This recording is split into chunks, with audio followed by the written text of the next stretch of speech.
Good evening, everyone, and welcome to the second year of Think Showcase, our series that highlights the research, the tremendous discoveries, and the great expertise of some of our most talented faculty members. I'm Eric Kaler, president of Case Western Reserve University. This year's Think Showcase theme, The Next Generation of Health, is certainly timely as we enter the third and hopefully final year of this pandemic. And in that context, tonight's discussion on the social determinants of health is all the more important. We have 2 years of lessons learned and vulnerabilities exposed. We've learned a lot about science, K through 12 education, remote work, remote learning, masks, supply chains, self-care, and inflation, among others. And we've had to face the discomfort of our long-standing issues: social and racial inequities in income, education, healthcare, food sources, and community support. Armed with this experience, we must resolve to pay attention differently and respond differently.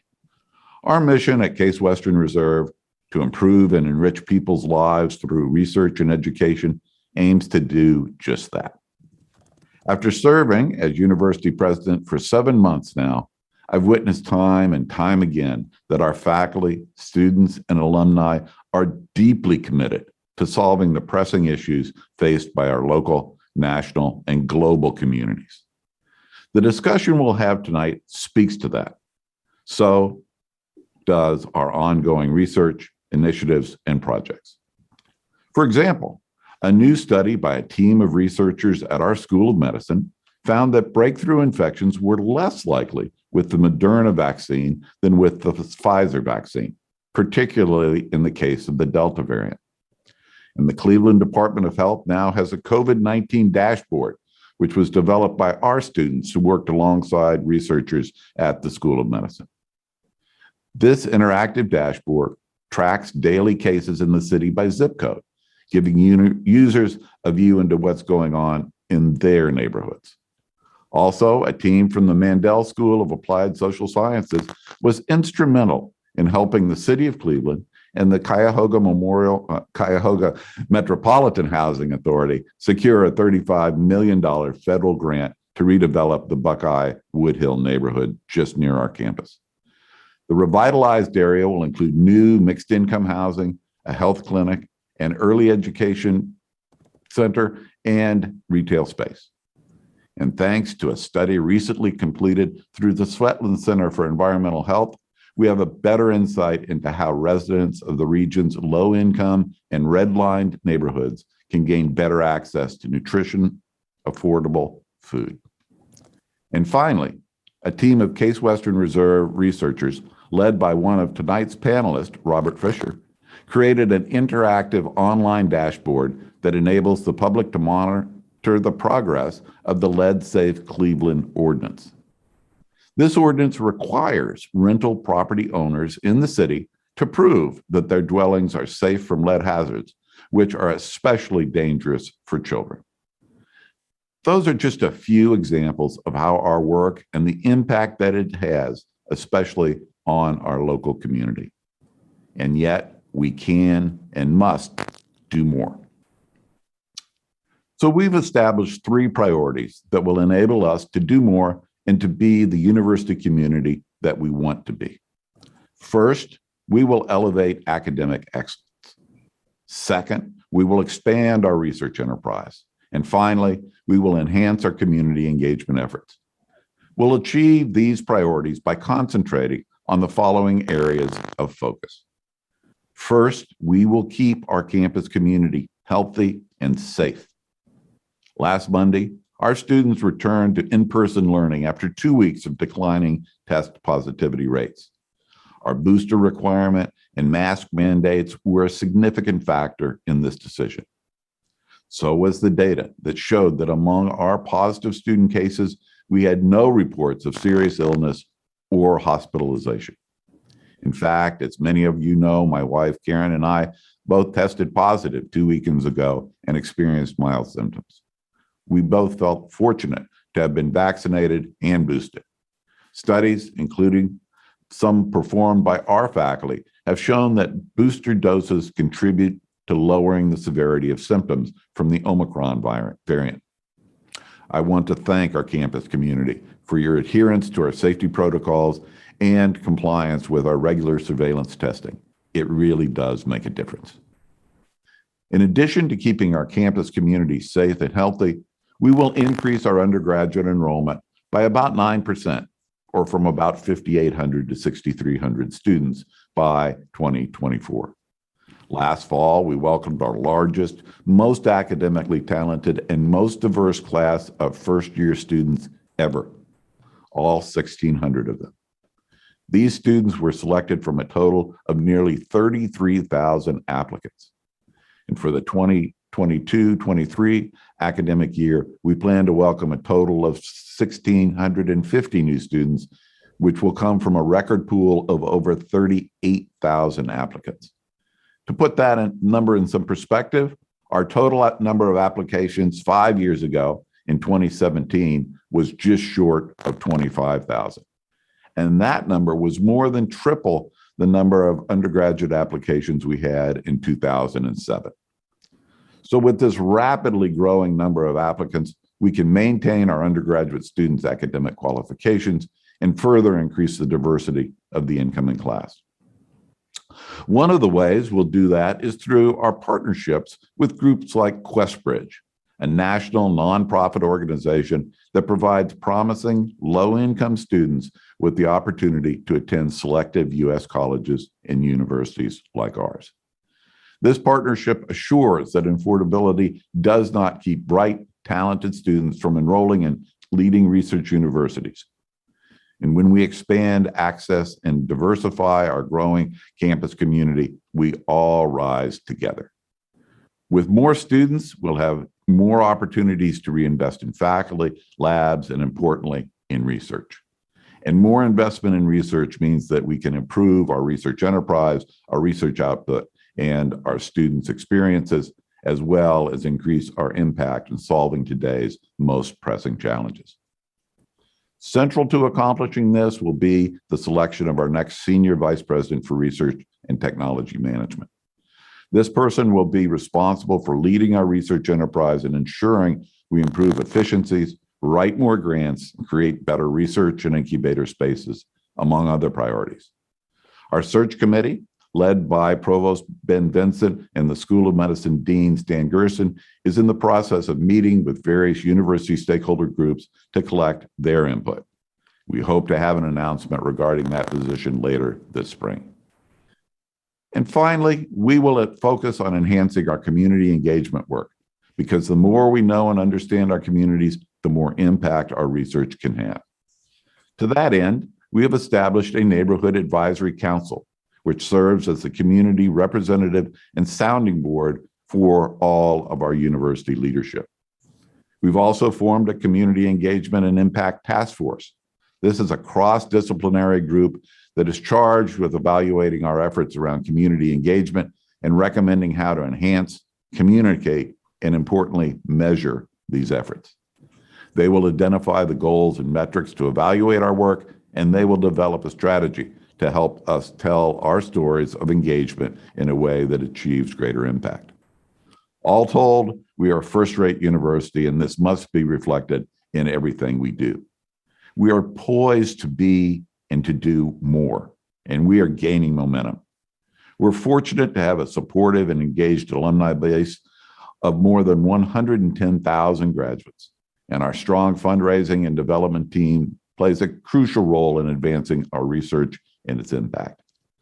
Given these factors, combined with the expertise of our leadership team and our talented faculty and staff, I'm confident that we will deliver on our priorities.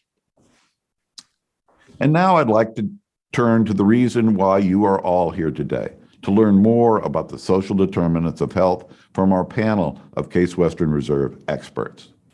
Moderating tonight's panel discussion is Dexter Voisin, Dean of the Jack, Joseph, and Morton Mandel School of Applied Social Sciences. Dean Voisin began his tenure at the Mandel School just last month after serving for 2.5 years as Dean of the Factor in Witosh Faculty of Social Work and as the Sandra Rotman Endowed Chair in Social Work at the University of Toronto. Before this appointment, he was a professor in the School of Social Service Administration at the University of Chicago and a faculty affiliate at the Center for the Study of Race, Culture, and Politics in the Center for Health and the Social Sciences. He also directed the university's STI/HIV Intervention Network and was co-director of the Chicago Center for HIV Elimination. His research examines how structural racial violence and interpersonal forms of violence impact health, behaviors, and outcomes among minority populations. He's published more than 160 peer-reviewed studies, and his research has generated more than $11 million in extramural funding from the National Institute of Mental Health, the National Institute of Child Health, and the W.T. Grant Foundation, among others. His work has informed public policy, and his latest book, America the Beautiful and Violent, Black Youth and Neighborhood Trauma in Chicago, was published in 2019. Dean Voisin received his BA in psychology from St. Andrews College, his master's in social work from the University of Michigan, and his PhD from the Columbia University School of Social Work. And I'm now very pleased both to welcome him to Case Western Reserve and to turn things over to Dean Voisin for our panel discussion. Thank you for joining us this evening. President Kaler, thank you for that very exciting update about our university and for that very generous and warm introduction. I'd also like to extend a warm welcome to our virtual attendees and our distinguished panelists. As President Kaler said earlier, today we'll be discussing the social determinants of health. Now, in the early 2000s, the World Health Organization elevated this term when they sought to better understand the reasons why certain types of nagging health disparities persisted among particular subgroups. Simply put, the social determinants of health means that the quality of a person's life and life expectancy are primarily determined by the social conditions where they work and live. That factors such as housing conditions, income, access to high quality food and physical exercise, education, pollution, racism, and violence influence health outcomes. It further posits that these social factors would be a greater predictor of health and life expectancy than genetics and even individual behaviors. Now, we know that in the US, many of these social determinants are linked to poverty. That poverty, unfortunately, in the US is linked to racialized populations, such that a higher proportion of Black and Brown Americans bear the burden of poverty with significant wealth inequality. For example, in 2016, the Brookings Institute documented that the average white family net worth is 10 times greater than that of their Black counterparts. $172,000 for white families versus only $17,000 for Black families. And we know that this wealth gap continues to increase. In poorer communities, there are more renters, less home ownership, lower property taxes to fund schools, lower educational outcomes, and health literacy.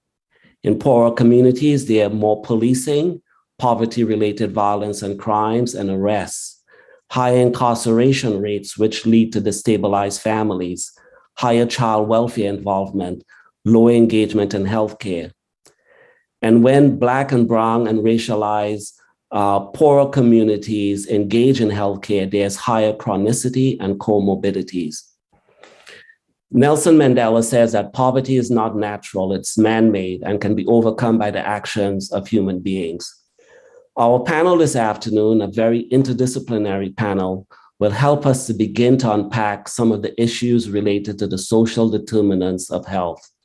Our panel represents disciplines such as nursing, health management, education, public policy. I will introduce each panelist, who will speak for about 5 minutes. And our audience is invited to submit questions at thinkshowcase@case.edu. That's thinkshowcase@case.edu. And we'll bring some of your questions to the panelists during the event this afternoon. So our first panelist is Dr. Robert Fisher, who is an associate professor at the Jack Joseph and Morton Mandel School of Applied Social Sciences. And I have the distinct pleasure of being a colleague of Dr. Fisher. He's co-director of the Center on Urban Poverty and Community Development. Dr. Fisher is also a faculty chair of the Masters of Nonprofit Organization. He earned his PhD from Vanderbilt University in Policy Development and Program Evaluation, and holds a master's degree from Vanderbilt's Peabody College of Education and a bachelor degree from Duke University, both in public policy studies. He will focus on a 5-year study implemented in Cleveland to address the social determinants of health. Dr. Ron Hickman is the inaugural Ruth M. Anderson Endowed Professor of Nursing and the Associate Dean for Research at the Francis Payne Bolton School of Nursing. He's one of only two nurse scientists to hold the distinction of an emerging scholar in health and medicine from the National Academy of Medicine for his pioneering work focused on technology-based solutions to improve chronic disease, self-management, and end-of-life care. Dr. Hickman will focus on recent recommendations from the National Academy of Medicine's report entitled The Future of Nursing, 2020 to 2030. Our third panelist is Dr. J.B. Silvers, who is a professor of healthcare finance and associate dean for finance at the Weatherhead School of Management, with a joint appointment at Case School of Medicine. His research is in the areas of financial management and health services, and he has published in numerous academic journals and news publications, including the New York Times, MarketWatch, Crain's Cleveland Business, among many others. He's a frequent contributor to NPR's Marketplace and other national broadcast media. He serves as vice chair of the board of Metropolitan Health Medical Center. So clearly a very distinguished expert panel that we are fortunate to have today. So I'm going to turn the attention over to Dr. Fisher. Dean Boisson, thank you so much for the introduction. It's a pleasure to be a part of this with my faculty colleagues this evening. And I want to focus my comments on, certainly as we heard the landscape painted by Dean Boisson, this deepening awareness around the importance of social determinants of health has really taken hold over the last 2 decades. And it's partly a recognition that we expect a lot from our clinical and medical professionals to drive health outcomes, but there's an awareness that only about 20% of those health outcomes are attributed to the clinical care that patients actually receive, that a half up to 3/4 of those outcomes are due to both social factors and also to health behaviors. So with that awareness, it begs the question about what can we do in the realm of social determinants. And so a first step is really around figuring out that they exist. And so we've had increased and deepening practice in clinical settings to actually screen patients for social determinants of health. You may have actually experienced those in your own healthcare access of those services. But then the second part is around actually addressing those needs effectively. So I'm going to speak a little bit about what we've learned there. And I want to make sure that we're all clear that social determinants impede health outcomes in 2 ways. First, they actually impede access to appropriate health care. And then secondly, once folks are connected to healthcare services, it impedes their successful engagement in treatments that might be required for their conditions. So there's a two-pronged danger here from social determinants that we have to be concerned with. The work that I want to bring to your attention from Cleveland has been ongoing since 2017. It was funded by the Centers for Medicare and Medicaid Services to our United Way of Greater Cleveland. And it was focused on this idea of we need to better screen patients for social determinants and in real time respond to those needs. So there's not much value in screening patients for these social determinants if we're not in fact going to follow through and connect them in a meaningful way to services.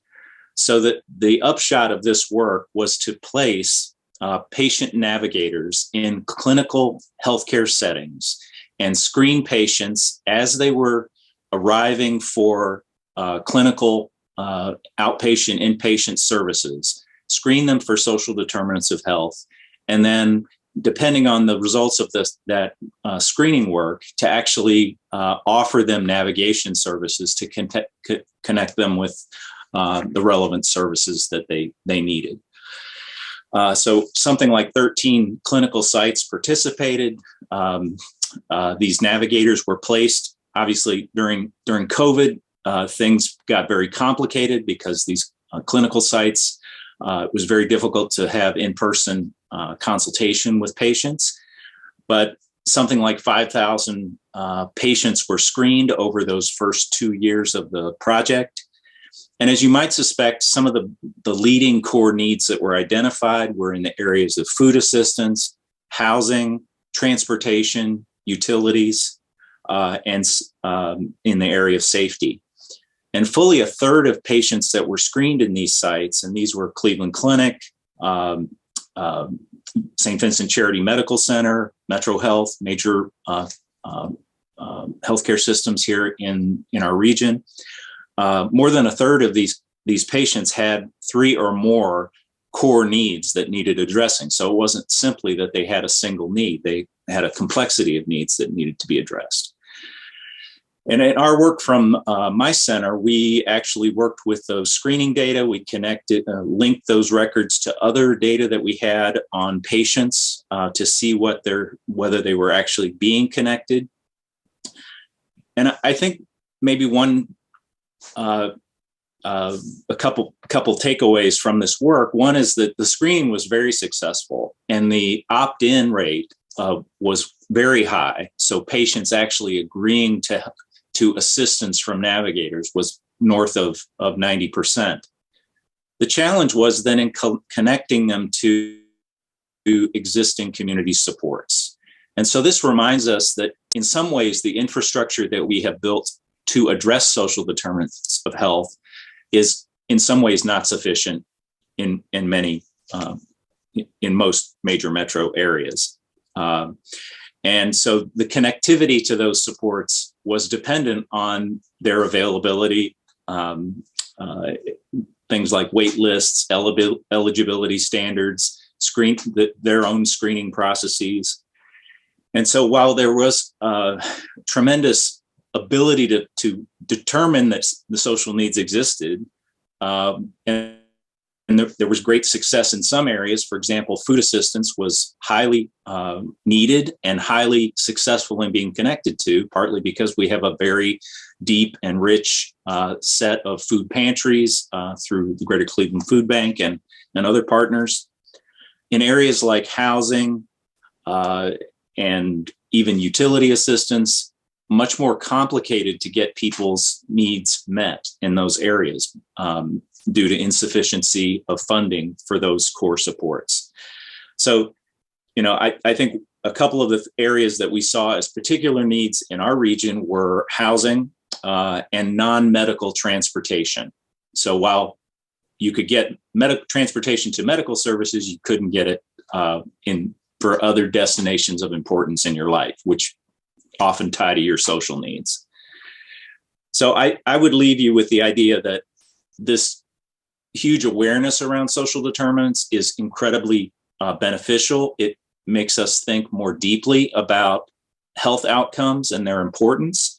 but it also should challenge us to think about how we need to build community infrastructures to address things like, if everything ties to poverty, how are we building a system that addresses the root causes of poverty, not just the symptoms that we often are screening for in social determinants of health? So I think I'll stop there and turn it back to the Dean, and I look forward to your comments and questions. Dr. Fisher, such an important and impressive program. And I think there are very few systems that I'm aware of across the country where patients are being screened for the social determinants of health. And you've talked about the complexity in the lives of many of these patients. The screening in itself just seems like it's an intervention all onto its own, just asking a patient about a 360 experience around their entire lives and just seeing them as a full human being. That's very powerful. And I'd love to hear more about that on the tail end. So next, I'm going to turn it over to Dr. Hickman. Good evening, and thank you, Dean Boyson, for the introduction. It is my sincere pleasure to be with you all virtually. And tonight, I'd like to just give you a perspective that's maybe a little bit of macro level and then highlight a few activities related to the School of Nursing. But first, I just want to reflect for a moment over the last few years, which have certainly have shown us the ills of decades-old social injustices and widening health inequities that largely impact communities of color, the poor, persons living in rural areas, and other socially marginalized individuals. Those social injustices and widening health inequities have been put out front and center. In response to a call for action in terms of achieving health equity, the nursing profession at large has begun to chart a new path forward. The National Academy of Medicine has issued a new report, The Future of Nursing 2020-2030. And in this report, it's made very clear that nurses must be at the forefront of any changes designed to improve the health equity for all. Now, this vision, a lofty vision, builds on the Future of Nursing 2010 report that had historically focused on intersecting medical and social needs, providing home and community-based care to vulnerable and marginalized populations to deliver safe and the highest quality care to everyone. Yet this time, the Future of Nursing report 2020-2030 is a bit different. It's more explicit, and it mandates that nursing must reach beyond the brick and mortar of hospitals and health systems and reclaim its focus on community and public health. The report asks nurses to stretch as individuals and as leaders and as a unified profession to address the blatant inequities in our healthcare systems and address social determinants of health that are contributing to the widening health disparities seen across our nation. To accomplish the goals put forth by the National Academy of Medicine's report, the nursing profession is witnessing major shifts in its research and educational programs. And we're seeing concerted efforts to address the social determinants of health in new and innovative ways. The National Institute of Nursing Research, a component of the National Institutes of Health, has begun identifying new research priorities which have emphasis on research to address new models of care and evaluate the effectiveness of interventions that not only targets individuals, but their neighborhoods, the communities, the places where we live, work, and age. In line with the efforts of the National Institutes of Health, the American Association of Colleges of Nursing has issued new essentials for our baccalaureate and graduate clinical programs that shift the focus of our academic programs that have been largely focused on care delivery in hospital settings to community. And even now specifies that PhD programs in nursing need to graduate scientists who are competent in understanding the social political context that impact the health of individuals and communities. And they need to have a breadth of multi-level methods in their armamentarium that capture the social, the biological, and structural determinants of health as well.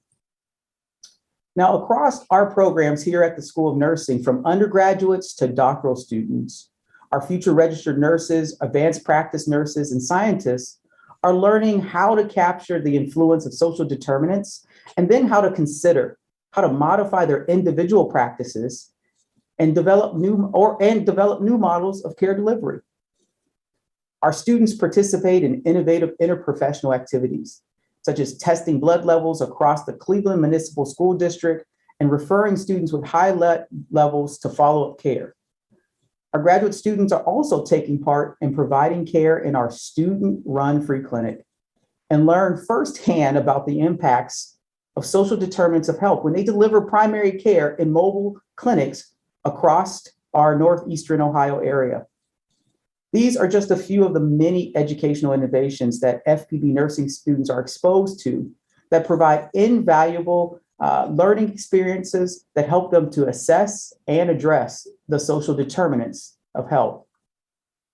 In a similar fashion, our doctoral students and researchers are also advancing the science on health equity by incorporating social determinants of health into their research programs. There are many examples of cutting-edge research being conducted by our faculty here at the Francis Payne Bolton School of Nursing, but I want to highlight just one that is being conducted by Dr. Carolyn Harmon Steele. And it was also funded by the National Institutes of Health. And this study addresses the social and behavioral determinants of health to gain greater control of blood pressure among African Americans living with hypertension. So as I close, nurses have long been aware of social determinants of health and health equity. Social determinants of health are conditions in our environments where we live, where we're born, where we work, we play, we worship, and age that affect a wide range of health and quality of life outcomes. Nurses have been and will continue to be instrumental in advancing our nation's public health and leading social change. I'm looking forward to our time having a discussion, and I'd like to turn it over back to our moderator, Dean Boisson. Thank you so much for that, Dr. Hickman. So many questions are bubbling in my head based on what you just said, and I'm really looking forward to having that conversation with you and the rest of the panelists. Next, I'm going to turn it over to Dr. Silvers, and who's going to talk about the economic forces that will encourage more attention to the social determinants of health. Thank you very much. This is an interesting panel. It strikes me that there's nothing new in the world. We've known about social determinants for a very long time. My first recollection is a book cleverly called Why Are Some People Healthy and Others Aren't, many decades ago. And it was my introduction to this. They obviously were talking about social determinants. They hadn't coined the term yet. But I took time off and was CEO of Qual Choice Health Plan for University Hospitals for a couple of years. And there it was obvious that we needed to do something about it. We were able to do something, but a very limited amount because we didn't have the people or the knowledge, what we're talking about tonight. But we did have the financial force. And that's what I would argue is the missing element. We organized healthcare on piecework basis. Well, what you get when you pay for piecework is piecework. We look at individual services. We don't look at the total population, the total patient over a period of time. And so at Qual Choice, we were getting paid a flat amount per member per month. And for that, we were responsible for the total cost of care. So we put nurses out there. We people in ERs. We did outreach. We did transportation, but we didn't go very far down the path that we're talking about tonight. And I think that's the problem. After that, I've been on the board of the Joint Commission. We were looking at broader things. I've been involved in pain issues for a long time. And the movement in that category is very interesting because we've moved systematically to get providers to have economic interest in reaching across the boundaries. So if you look at the Affordable Care Act, what I tell students is the major message of the Affordable Care Act is reach across the boundaries, pay attention. It's not just when they're in the hospital. It's not just when you're providing service. It's, are they going to come back again? Are they have any place to go? And what can you do about that? Well, again, it's hard to do. my role at Metro Health, I'm the vice chair of the board and involved in quality and finance there. The interesting thing is we've written contracts now with insurance organizations that give us the responsibility, and we've got bonuses and penalties with the feds that make us pay attention across those boundaries in ways we never would have done before. To the extent that we've created the Institute for Hope, which tries to organize around doing something about the social determinants of health. The reason's obvious, because if we don't do that, then the patients don't get well, or they come back early, or whatever, and that's our financial responsibility. So the way this is going to be changed is knowledge, it's information, what we're talking about, it's the skill level of the people that Professor Hickman just talked about, but it's also the financial incentives that we can reorganize the system around providing care in an organized fashion that we've never done before. And we're moving slowly down that path. I think it's going to accelerate because it's so obvious. And the disparities that we've seen with COVID have just moved us ahead light years in terms of doing that. So can we get the right service to the right place at the right time? And can we do the backup that prohibits us, keeps us from having to do that service over and over again? And I think we're making good progress. I expect us to continue down that path and do much better in the future. So we've now got the economics in place, the knowledge and the information and the ability is part of it, and so we're ready to move. Thank you very much. Okay. So across all these conversations, Dr. Hickman, I heard you said that nurses for quite some time always knew that social determinants of health existed, and maybe the language or the framing has become more sort of popularized. And I'm sure this is also something that was known to social workers, again, a sort of unifying language and framework across the different health disciplines is something that probably emerged over the last 2 decades. But I can hear folks in the background who might be outside of these disciplines say, why should we care? Dr. Silvers, you talked about the economics, and I'd like to put that question out to all the panelists. Why should folks care about the social determinants of health? How are folks who are not living in these communities, how are they impacted directly or indirectly when we don't address these social determinants of health in high-need communities? Well, let me tackle that first because I think it relates back to what I was saying. We all pay for it. That's the key. We all pay for it. It's in my insurance rates. It's in my tax bill. It's in everything that I do. So if I don't pay attention to this, I'm going to bear it because the insurance mechanism spreads that across the population. That's the easy answer. The better answer is it's the right thing to do. We need to have a health system, not a sickness system. And that's what we've got right now. Okay. Other thoughts from other panelists?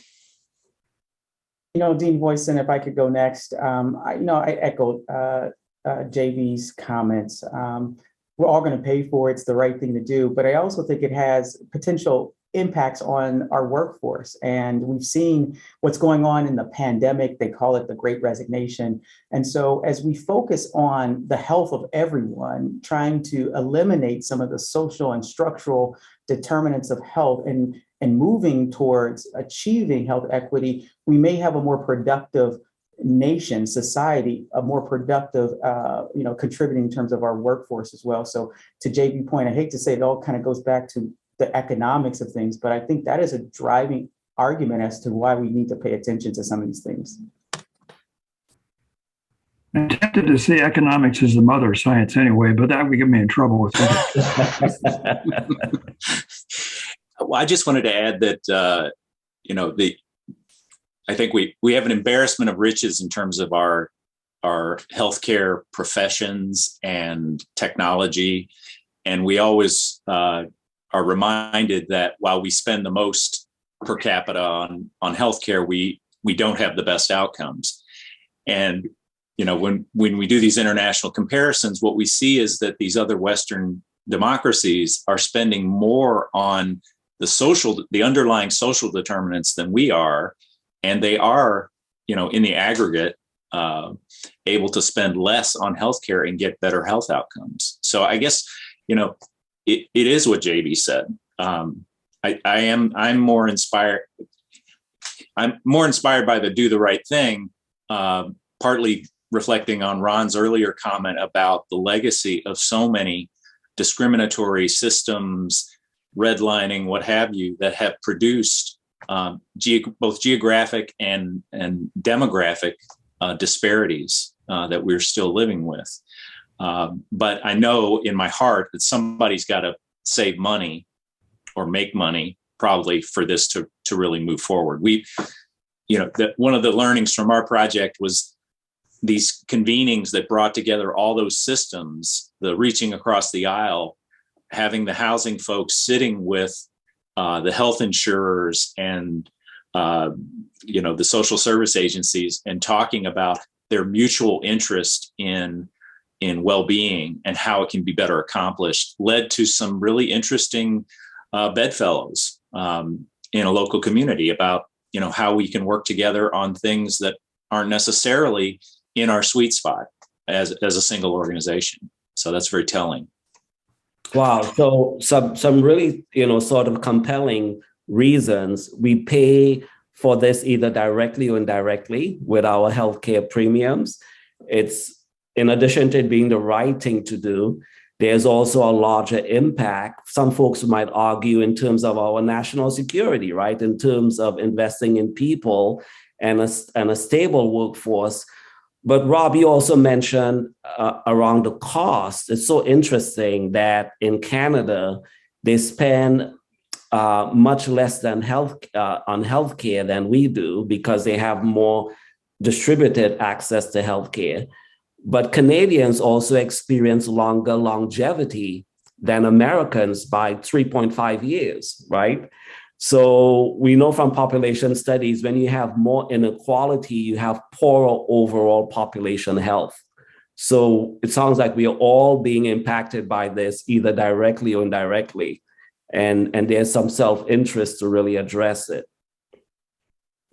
So Rob, you talked about the experience of patients being screened, and you talked about the high level of receptivity on the parts of the patients. What was that experience like in terms of what are some of the stories you heard from patients when they were being asked about a sort of 360 view of their lives, asking about housing and education? Put a human face on that for us. Well, we did focus groups with the navigator professionals who were meeting with patients, and they definitely we learned a lot from those conversations. And it was that the idea of someone when you fill out your paperwork when you come in for your medical visit, and one of those things might be a screening form about social determinants. That's one version of screening that can be done. This version was more of an in-person interview where there's a real person who's not just going to screen you, but actually be in touch with you after your visit. So it was basically taking what we've learned from 211 services, where you can call and talk to somebody and get connected to a community resource, but it moved it right into the clinic setting so that you could have a personal connection. And I guess that, we heard about that empathy that was shared in that moment when people are coming in for a clinical visit that they're already kind of on edge about, perhaps. Maybe they've got some anxiety there. And now you're kind of helping them unpack some other things that they're dealing with in their life. I mean, that can be a risky moment. But I think navigators, going back to what Ron said, is that sensitivity, that awareness, that empathy that has to be part of the toolkit for professionals to screen effectively so that people will actually reveal authentically what they're going through. And not just for the viewing of somebody or for somebody to tabulate, but to actually figure out, okay, how can we move you to a solution? Because you need to get out of that inferior housing that you're in. It's making your health worse. Or we've got to get you, transportation or utility assistance that's, causing additional strain, emotional and financial strain on you. So, very powerful stories. Once that relationship was struck, we heard really good success rates with phone follow-up. Without that in person, it's very hard to establish the phone follow-up relationship. So it was particularly successful in those times. Now, Rob, if I could just ask a question to follow up. I wonder how much this is going to change the clinical pattern of care too. And that gets back to what Ron was saying before. At Metro Health, they're now integrating the some data from the surveys into the electronic medical record, so that the professional clinician can see that, the nurse and the doctor can see that when they see the patient later on. Now, it's sort of a faith-based approach that once you have that information, it's going to change the way you deal with the diabetic or whoever it is.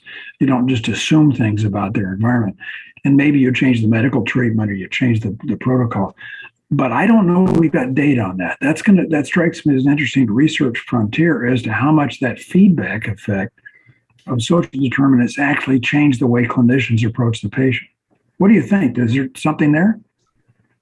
I think that is a blind spot, JB, in that, I think to date we've been successful in actually documenting that screening intervention leads to better connection to resources, but whether those resources actually cause better health outcomes and health engagement in clinical practice is still unknown. I think it is faith-based in that we believe that removing those barriers is going to make that work better.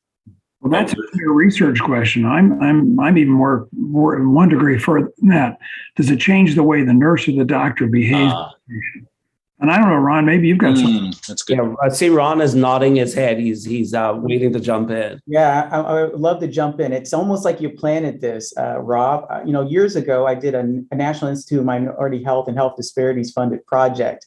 And interesting, we asked, what we've learned through focus groups were that in the same way of being asked about social determinants was a way to being heard, to being seen, to being visible for marginalized populations. It changed how patients interacted with providers. It changed the conversations dramatically. We've seen our providers change their practices, although, and we've seen greater level of engagement, follow-up care, because they were being holistically evaluated.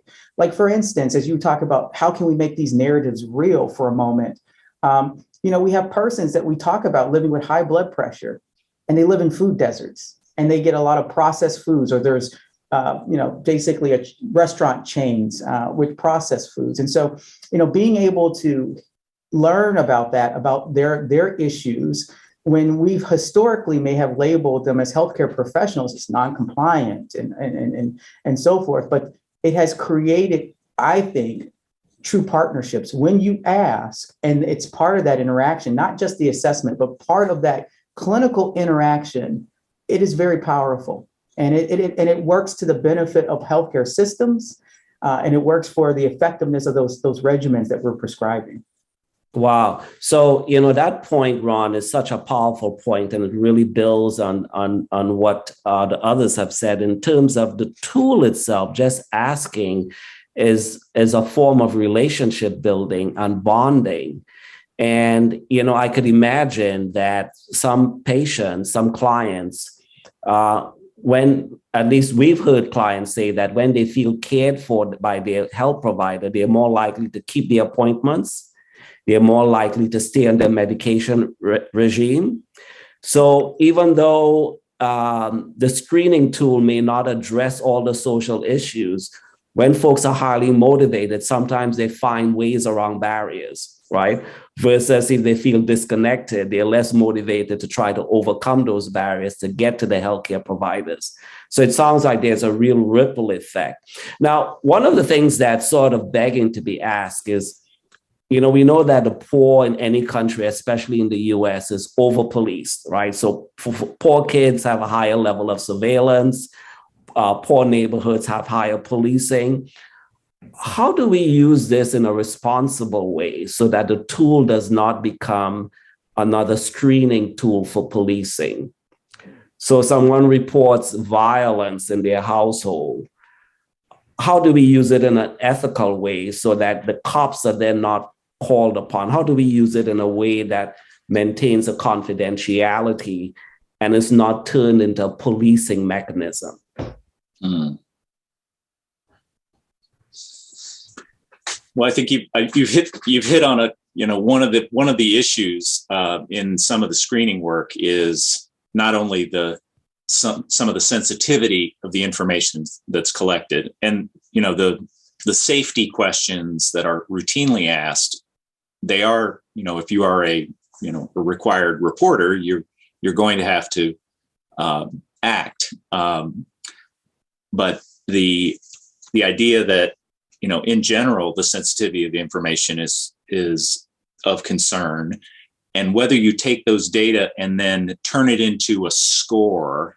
So I'm going to dodge your question about policing for a second. But what we have seen is the use of algorithms to create a score, a risk score, social risk score, that then is visible to the care provider. And whether or not it has value, whether that's an appropriate use of the data or in a predictive way, predicting somebody who is going to be higher cost or higher risk in the future. And I think we've had this experience in other domains like child welfare and other places where there's screening information taken often through a phone call. And we're still struggling with what's the appropriate, how do we circumscribe the use of the data in a way that's both attentive to the need, but also respectful of privacy to the right degree. So this was my way to give my colleagues more time to think about your initial question. So now they can jump in and address it. I can't speak to maybe the policing part. I think we've seen how there are unintended consequences to measuring things and using things to further expand or widen those disparities among marginalized groups. And I think having the conversation, as I think about, sort of a parallel would be sort of the artificial intelligence, machine learning algorithms, and how we've learned that, yeah, they do great things, but they're oftentimes been biased towards certain groups. And I think as we think about the implementation of these social determinant assessment measures or tools, we really have to be careful about how we're using it, because it could be potentially harmful and further marginalize very vulnerable people even further. So I maybe I'm also dodging it because I think this is a real pithy question that we're going to have to address in the years to come. Yeah, well, I heard the answers and the responses that you gave. So Rob, one of the things I heard is that, training providers to use it in an ethical way. So really a heavy focus on training, and also training patients or clients in terms of the limits to confidentiality and their right to skip any questions that they're not comfortable, right? So really training on both ends being really pivotal. JB, I can also hear some of our listeners saying, the issue of cost, when we talk about addressing social determinants of health, we have to get the funds from someplace, right? And then how do we think about a sort of cost benefit analysis? How do we think about a redistribution of costs in order to finance something like the social determinants of health, which impacts all of us, both directly and indirectly? Well, I think as you pointed out about Canada, it's not necessarily more money, it's redistribution. That's the question. So can you do some of it through that? And that's a classical role of the government.